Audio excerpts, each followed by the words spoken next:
spent a lot of time on this channel talking about how to be a better real estate photographer and how to grow your business. But there's another side to this conversation. Should you be that good? Because being good at this, while it may enable you to keep busy and live comfortably, it can come with an enormous catch. Keep watching.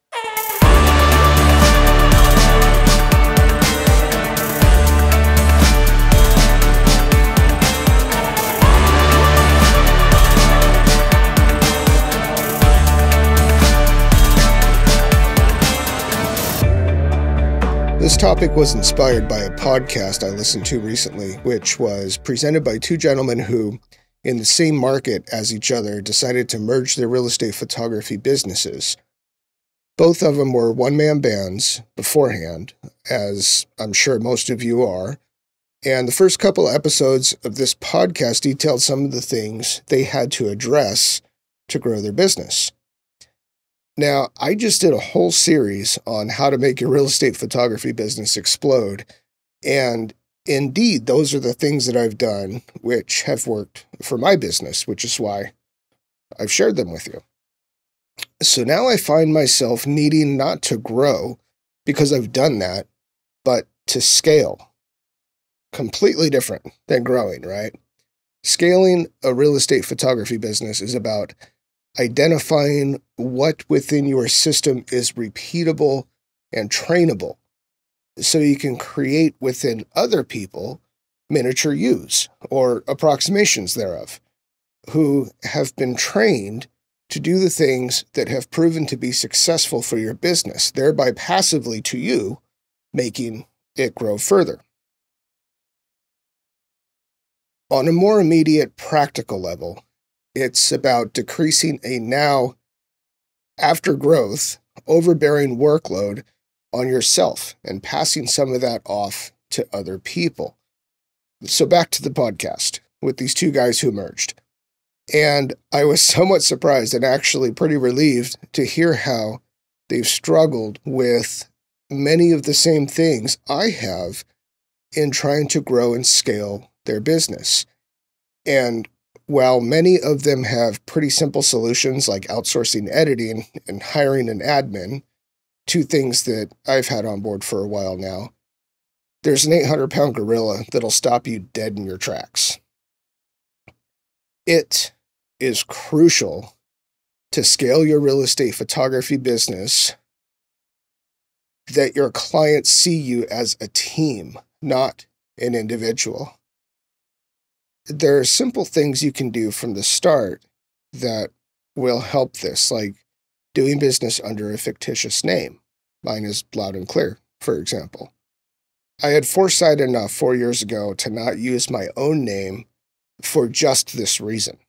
Where I messed up, though, and again, this all depends on what type of service you want to provide, is I purposely positioned myself at the higher end of the market compared to your average lesser-priced photographer. I spend more time in each job. I'm doing hand-blended flash compositing, not HDR brackets. I'm providing a one-stop shop for all real estate media, not just photos.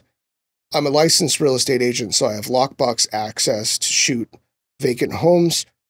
My equipment is likely of higher caliber than a lot of the HDR houses. All of those things enable me to charge and justify my higher relative rate, as long as my product lives up to it, right? So what's the problem? If I want now to scale this business, I have to duplicate me.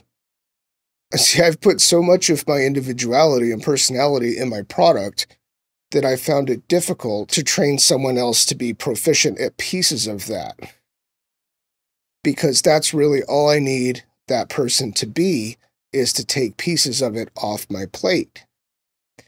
But it's been difficult for my clients to accept that it isn't me that handles everything, even though whoever else you find should and will have strengths that you don't have. That should be the person you're hiring, right? It's still not who these clients are used to and expecting, and I've been met by some resistance from some very important clients to me too. And I now understand that I'm just going to have to service those ones for all time. I was overjoyed to hear these two podcast guys discussing exactly this, as they've been trying to scale their business as well. Their clients have been resistant to trust these guys' new team members too. So what can you do about this? Well, I haven't quite cracked that code yet. It's a tricky one. It's hard for me to imagine that my business would have grown as it did if I were delivering a lesser product, i.e. HDR.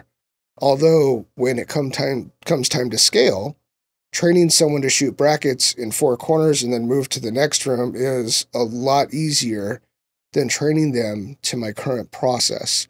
Maybe, as I got to thinking about it, I'm not meant to scale. Maybe I do the opposite and just become a more limited boutique service focusing on the high-end market, something of a luxury real estate architecture design hybrid approach. When you look at the more prominent names in our industry, Mike Kelly, Scott Hargis, etc., they're one-man bands shooting high-end properties.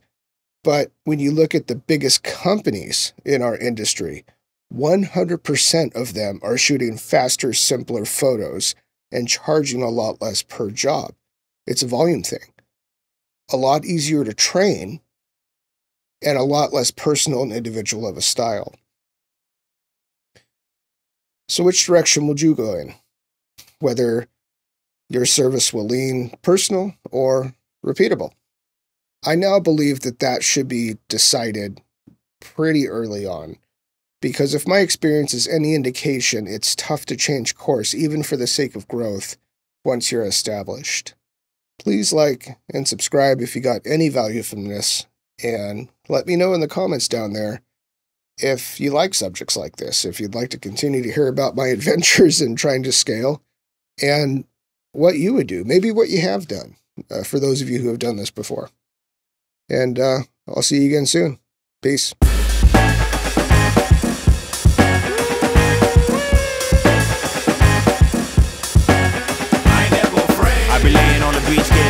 Away, I ain't never afraid. I get up in the ride, slide over the vibe, and Rosarito, I know the key to surviving.